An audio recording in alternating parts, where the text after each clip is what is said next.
distribution functions are important for understanding how changing variables or changing conditions affects the properties or behavior of a system. But in real life, experiments rarely measure a full distribution function. So full distribution functions are rarely experimentally measured.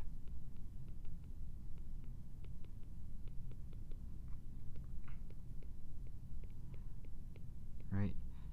For instance, if you're trying to measure the temperature of a solution of just like some liquid, that liquid contains 10 to the 23 molecules kind of swimming around, right? Each of the molecules could be behaving differently, but in the end, you're only going to get one temperature up. And so, with experiment, rather than measuring the full distribution function, instead what we get is we measure what's known as a moment of the distribution. So experiments measure only certain moments of distribution. Okay? And so there are different types of moments, but the way that we would represent a moment would be like this.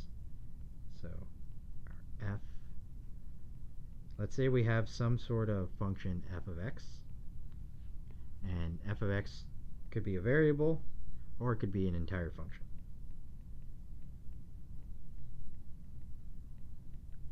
Or function. Right? In any case, so we have this open bracket here, and we have f of x, and then we have this exponent n. Right? And so what this means mathematically is the following. Our moment would have this mathematical form, f of x raised to the n. So that we would have our function times the probability density, and I'm using p here because this is normalized. Or equivalently, we could write it in terms of the non-normalized probability density. F of x to the n, g of x dx. But we would have to normalize it by dividing by this. Right? This was at g naught from before. Okay? All right, so this is the basic or the general form of the moment of a distribution. Now I want to talk about the different types of moments that exist. The most common type of moment that you've probably dealt with a lot is the case where n is equal to 1.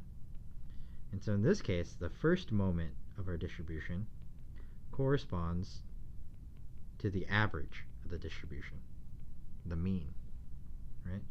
And so in such a case, our first moment of our f of x would look like this. And I'll write it using the non-normalized distribution function.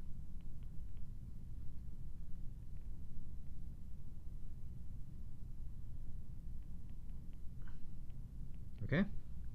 Alright, so this is just the mathematical form of the average. It probably looks a little bit more complicated than what you're used to, but this sort of mathematical form is going to come in handy, especially because we're going to be dealing with a lot of these distribution functions.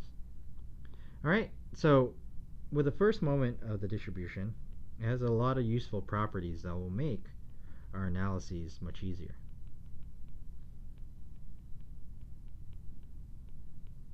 Okay? So if we take the first moment of a distribution where we have some sort of constant times our function of interest, so this alpha is a constant, then if we follow through with the math, p alpha f of x, and here I'll use the normalized one, right? Because this is a constant, you could take it outside of the integral. So in the end, you end up with alpha a b f of x p of x dx, right? And this, by definition, just gives you that first moment back. Right? Because it's just this. Okay? So, what this is saying is that if you have your average moment multiplied by a constant, you can just factor out that constant. Okay? Another useful property is this sort of additive property. So let's say we're taking the average of the sum of two different functions. Okay? If we write out the first moment formula, we would get something that looks like this. P of x dx. And then if we distribute across the P of x,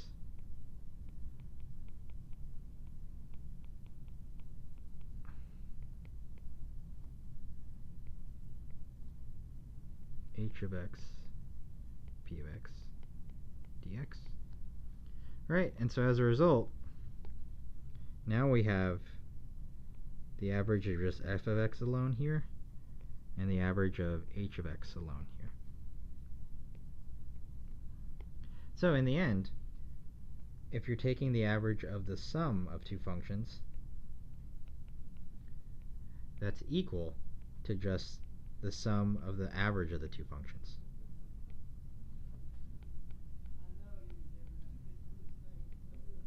Okay, so h of x here. Alright, so those are some useful properties of the first moment of the distribution. Another common sort of moment that you'll encounter is the second moment. And the second moment of the distribution is known as the variance.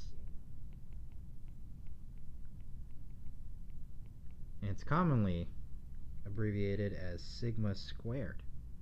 Right? Perhaps more commonly you know just sigma, which is just standard deviation. The square of sigma is the variance. Okay? Alright, so the second moment of the distribution, typically abbreviated like this, x minus mu squared, where this mu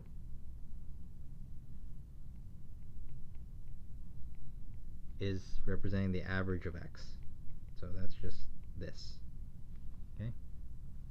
Alright, if we distribute out the function in here, what we would get is this. X squared minus 2 mu x plus mu squared. Okay? So here we're taking the first moment of this function, and if we use the addition property that we looked at earlier, we could split up this moment into this. X squared. So notice that the square is on the inside of the brackets. Minus 2 mu x plus x. And here, the square is on the outside. Okay?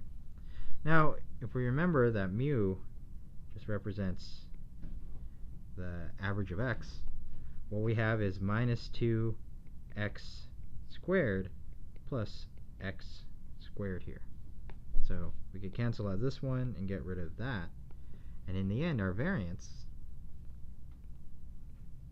simplifies down to this.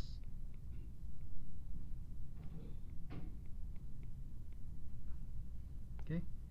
So this is the sort of standard formula for the variance.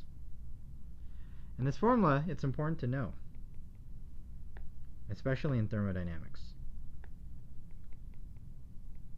So important for understanding many thermodynamic properties.